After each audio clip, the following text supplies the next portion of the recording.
এবার ছড়ানো করতে কালারটা আছে।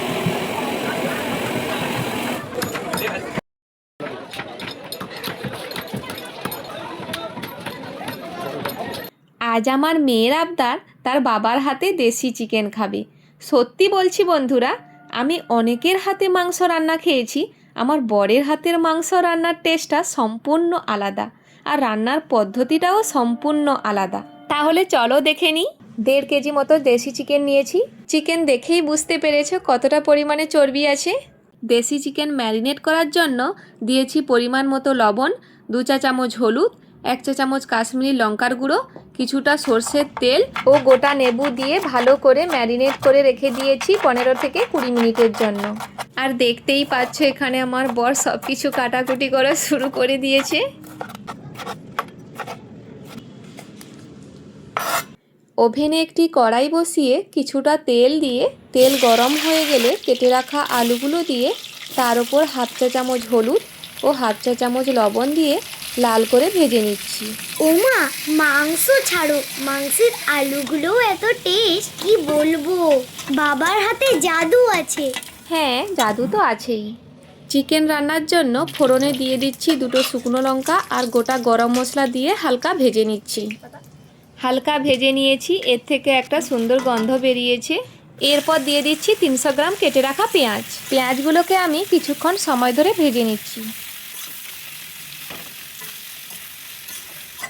দেখুন, পেঁয়াজগুলোকে এইভাবে হালকা গোল্ডেন করে ভেজে নিয়েছি। এরপরে রসুন ও লঙ্কা বাটা দিয়ে ভালো করে পেঁয়াজের সাথে কষিয়ে নেব যতক্ষণ না রসুনের কাঁচা গন্ধ যাচ্ছে।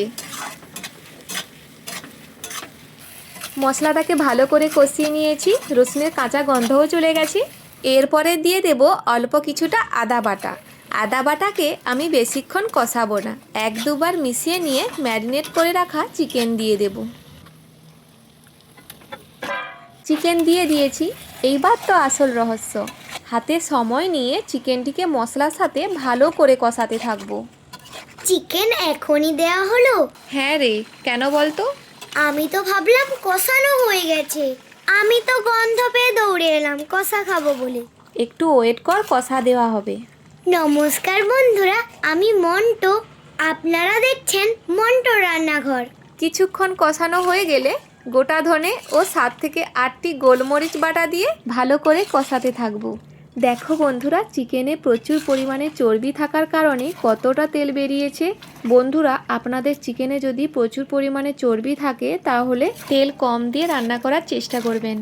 যদি চিকেন কষাতে কষাতে মনে হয় যে নিচে হালকা বসে যাচ্ছে, তাহলে সেই পর্যায়ে টমেটো দিয়ে দেবেন। এখানে আমি 2টো টমেটো ব্যবহার করেছি।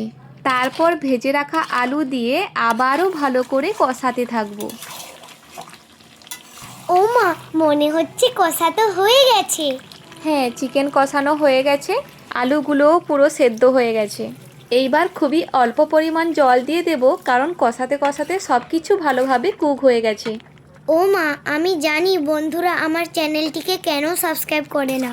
নিশ্চয়ই আমাদের ভিডিওগুলো বন্ধুদের ভালো লাগে না। যদি আমাদের ভিডিওগুলো আপনাদের ভালো লেগে থাকে তাহলে প্লিজ একটি লাইক করে চ্যানেলটিকে সাবস্ক্রাইব করে এই ছোট্ট বন্ধুর পাশে থাকুন। আমার বরের হাতের সুস্বাদু চিকেন রান্না পুরোপুরি কমপ্লিট। নামানোর আগে গোটা গরম মশলা বাটা দিয়ে ভালোভাবে মিশিয়ে নামিয়ে নেব। বিশ্বাস করতে পারবেন না বন্ধুরা, এই রান্নার প্রশংসা করেও শেষ হবে না। সত্যি বলছি বন্ধুরা, একবার এই প্রসেসে বাড়িতে বানিয়ে পরিবেশন করুন, প্রিয়জনরা তো আপনার হাতেই চিকেন খেতে চাইবে। যদি এই ভিডিওটি আপনাদের ভালো লেগে থাকে তাহলে কমেন্টে অবশ্যই জানাবেন। আপনারা সবাই ভালো থাকুন, সুস্থ থাকুন।